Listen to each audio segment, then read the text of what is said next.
Hey guys, how's it going? My name's Colton. Today we're going to be talking about Mesoamerica and the Mayan culture. As we look at the Mayans, we can tell that there are three distinct categories in their culture. The first category that my friend Pedro is going to cover will be the lifestyle of the Mayans.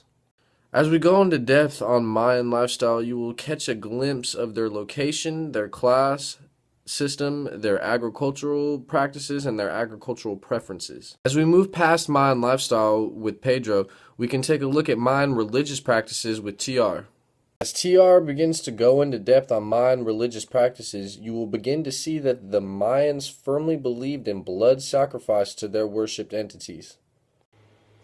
Along with the routine blood sacrifices that the Mayans perform, the Mayans also had a very creative way of looking at heaven and hell. After going into depth on Mayan religious practices, we will then travel over to Mayan architecture with our friend Li Hong. Our Mayan architect will begin to depict what they built, where they built it, how they built it, and why they built it. So, with those three categories in mind, I will now pass the torch off to Pedro to get y'all laced up on Mayan lifestyle. 8. Hello guys, my name is Pedro Gomez and today I will talk about a specific group from Mesoamerica, which is the Mayans. The Mayan lived in and around the Yucatan Peninsula in Central America. The Mayan were polytheistic and they practiced human sacrifice. The Mayans had a class system of people, which meant that the people at the top governed over the people at the bottom. At the top were the nobles, with the king being the most powerful right here. The next most powerful were the priests who helped the king and also led religious ceremonies right here. The next level of people was the commoners over here in this area right here. Most of the people were in this commoner category right here and were farmers. At the bottom of the system was the slaves down here. Slaves were caught during wars, or if people broke a law like stealing, they would become a slave. Most of the Mayan people were farmers. Their main diet was corn, also known as maize.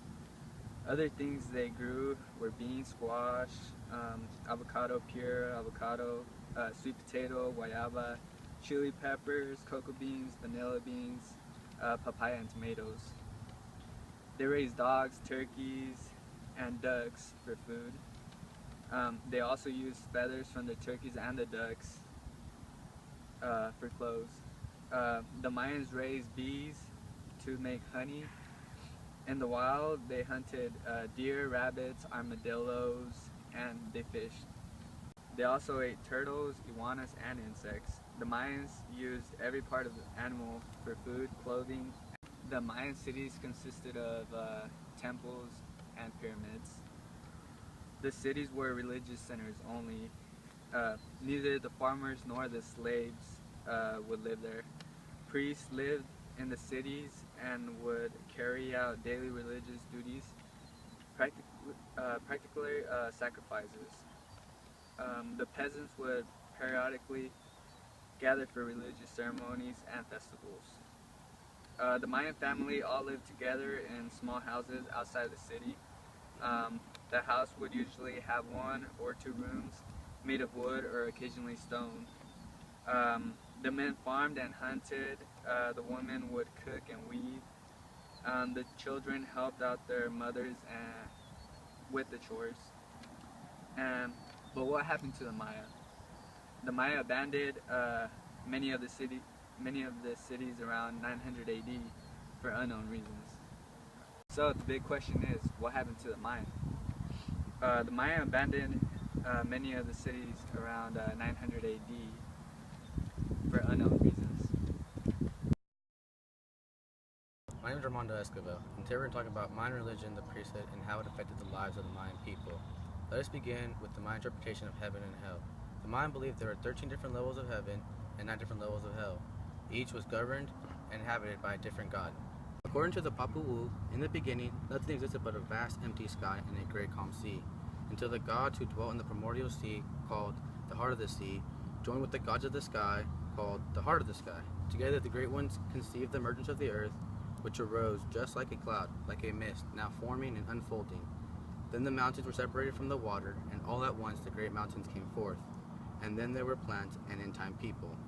The most commanding of the gods were the Maker, the Begetter, the Sovereign Plum Serpent, and the Maker of the Blue-Green Plate. All these gods played a different role in the creation of the earth. The Maker was the mother and father of life. The Begetter and Sovereign Plum Serpent were in the water and were believed to be a glittering light or reflection. The Maker of the Blue-Green Plate stands for the Maker of the sky and the earth. Next, we turn our attention to the priest. Being part of the higher social ladder, the priesthood carried equal, if not more, influence over the Mayan population. Feared and respected for their knowledge, the priests were able to take advantage of the superstitious masses. Among the duties of the priesthood was human sacrifice, a rite performed by a priest called the Nakom. The priest would seek out the best-looking and most talented slaves. If you could sing and dance, all the better. The main idea was to choose someone worthy enough to be sacrificed to the gods in order to please him. The Nakom, elected for life, would rip out the still-beating heart of a human sacrifice during ceremonies. An account detailing the lives of such a priest was uncovered not too long ago. In an urn which contained the remains of an important Maya priest wrapped in a bright red cloth were uncovered during excavations 15 years ago in Calamaco, Mexico. Mexico's National Institute of Anthropology and History said in a statement, "It is the longest Mayan hieroglyphic script ever found to date in Tabasco, and the first relating a high priest instead of a ruler and his wives." The text consists of 260 glyphs carved into a series of seashell earrings and manta ray singers found inside the burial urn. The text covers 14 years of a Maya priest who lived in 8th century AD. It includes reference to blood sacrifice, acts of penance before the spring solstice. Maya priests used manta ray stingers to pierce their earlobes, tongues, forehead, and penises, as well as other parts of the human anatomy, in painful blood-letting sacrifices to induce a hallucinogenic state in which they believed they could talk to their gods.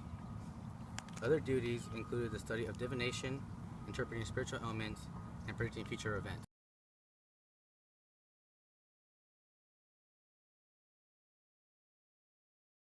My name is Lee. I'm the Mayan architecture here, and what we had was our main source of material was manpower.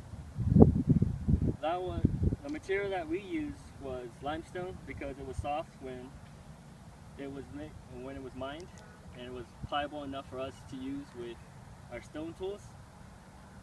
And what we created later on was something similar to cement of today's material. What we did was we crushed limestone, we burnt it, and we mixed it with other sorts of limestone. And when it hardened, it created a cement material. And the reason why we have pyramids of today and temples and palaces was because after we put everything together, we cover all in stone. When we did that, the weather could not destroy it because stone is a lot more stable when it comes to like rain, because rain can wash away clay, and that's why we still have our buildings and architecture still here today. Okay, now I'm going to tell you about our pyramids. The step pyramid is the greatest form of our Mayan architecture. Like the ziggurats of Mesopotamia, the pyramids served mainly as platforms for temples and not really meant for housing people because there's very small rooms in there. The pyramids were used for religious purposes, to sacrifice animals, children, and adults to appease the gods and make sure they're happy. The palace usually sat at the center of the city where everyone gathered in, and only the noblemen and the population's elite would sleep there or stay there. The palace usually consisted of many small chambers, and it usually had one courtyard where people just hung out. And the functionality required of the residence as well as the decoration for the inhabitants of the structure. Archaeologists seem to agree that the palaces were home to various tombs where past rulers and other higher noblemen would pass away, and they would just bury them in the palace. The shape of the courts was like you would have a long narrow center, and both sides would be slanted like a wall, and there would be a hoop on this side and a hoop on this side, and they're both facing sideways. And the main objective of the game is to get the ball and throw it through one side of the hoop. And the later vertical races, such as those at the Chicken Itza and the El Tafian, are often covered with complex iconography and scenes of human sacrifice.